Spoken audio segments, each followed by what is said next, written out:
quando eu comecei a advogar, nos anos finais dos anos 60, já lá vão muitos anos, havia uma relação próxima entre os advogados e os magistrados. Todos nós sabíamos confraternizar, conversar, discutir os problemas, sem que houvesse, digamos, uma preocupação de cada uma das profissões de se afastar para ser senhora do seu estatuto. E agora verifico com algum desgosto que, olha, por exemplo, era costume, sempre que um advogado chegava a uma comarca para um julgamento, dirigir-se ao gabinete do juiz para o cumprimentar. E era no gabinete do juiz que se juntavam os advogados e depois saíam todos para a sala. Ultimamente tenho sido surpreendido, ultimamente não tanto quanto isso, até, enfim, desde há algum tempo, que isso não acontece. Os senhores juízes estão fechados no seu gabinete, entram na sala de audiências, os advogados estão lá à espera. De antes, até alguns juízes ficavam melindrados e ofendidos por os advogados não irem cumprimentá-los ao gabinete. Tenho pena que isso não se verifique, porque uma coisa é a atitude institucional de independência de todos. Outra coisa é a cordialidade entre pessoas, que ao fim e ao cabo lutam pelos mesmos objetivos, que é de se fazer justiça.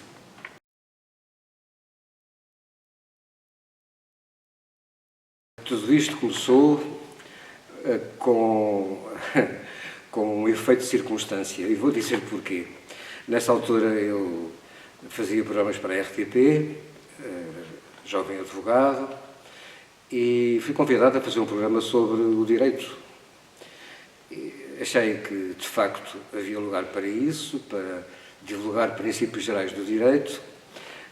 Aceitei o convite e convidei a Ordem dos Advogados, a Associação dos Juízes, as organizações todas, os jovens advogados também, para colaborarem comigo, não só na preparação das situações, mas também para o tratamento que devia ser dado ao direito em si.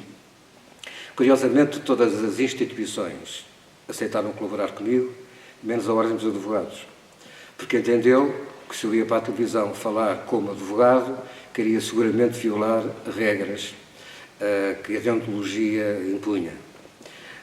Tive pena, mas devo dizer que a colaboração que me foi prestada por magistrados e por alguns colegas foi essencial para conseguir, ao longo daqueles meses todos, fazer os programas que eu fiz.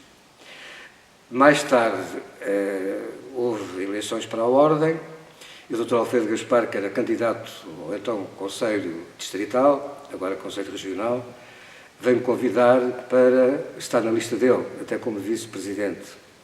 Eu aceitei de braços abertos, porque achei que o critério que tinha sido definido para o apoio que eu precisava para o programa, precisamente para não cometer violações em caso de eventual distração,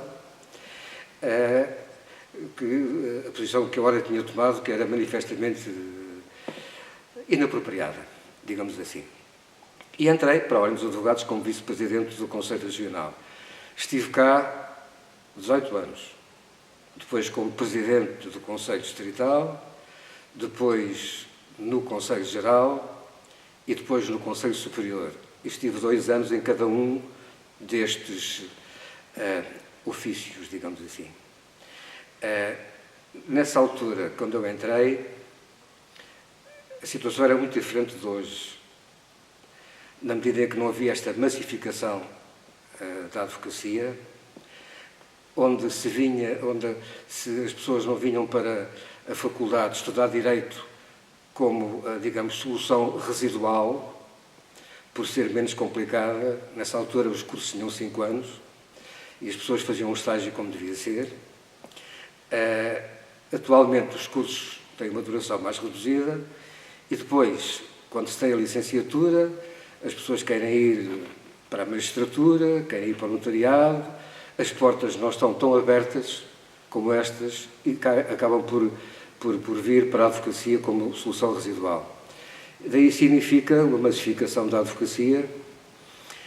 Confesso que, apesar do esforço que tem sido feito no estágio e de apoio aos jovens advogados, a massificação cria problemas que têm que ser repensados em termos de permitir que haja uma melhor preparação profissional e, sobretudo, uma melhor preparação em termos de respeito pela deontologia.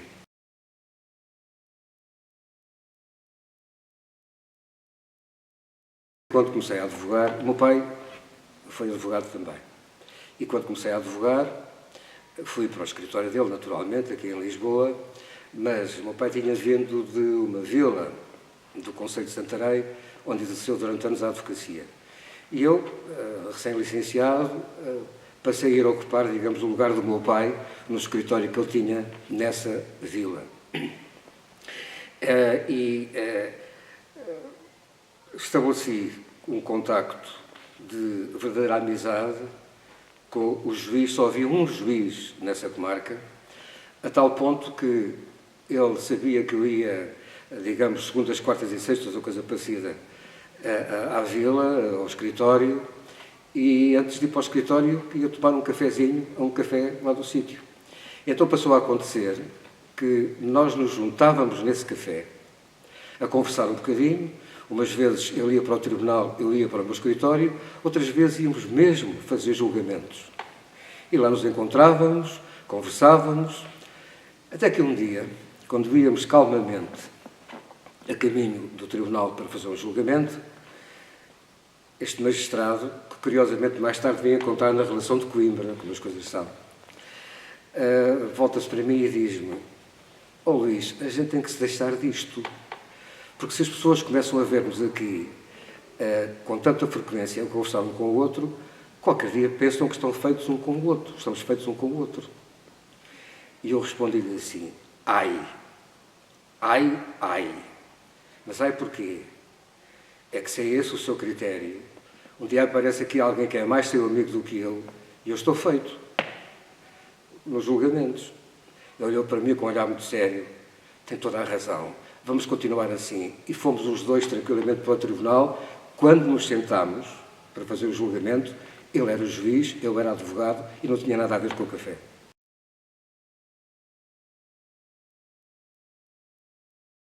Em primeiro lugar, meus colegas, aquilo que eu desejo é que todos nós tenhamos cada vez mais uma boa preparação. Preparação não só de saber direito, de conhecer a deontologia dos advogados. A deontologia é o que separa os advogados de outras prestações de serviço. Eu já em tempos, nesta casa, na Ordem, me manifestei contra a possibilidade de exercer a advocacia sob contrato de trabalho subordinado. O advogado não pode estar subordinado. E cada vez se verifica mais. Sabem que aqui há uns anos atrás havia só subordinação por contrato praticamente com os bancos e com as companhias de seguros, em que os advogados eram empregados dessas instituições. Mas, infelizmente, hoje isso expandiu-se e há muitos advogados que, em prejuízo necessariamente da sua independência, trabalham com contrato de trabalho subordinado. Tenho a maior dificuldade em perceber como é que aquilo que nós temos que dizer aos nossos clientes pode estar sujeito a um contrato de trabalho subordinado.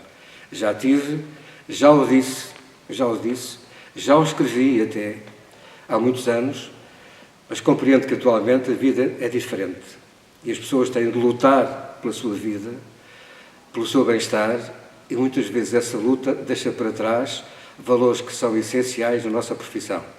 Pensem nisto, por favor, meus colegas. Muito obrigado.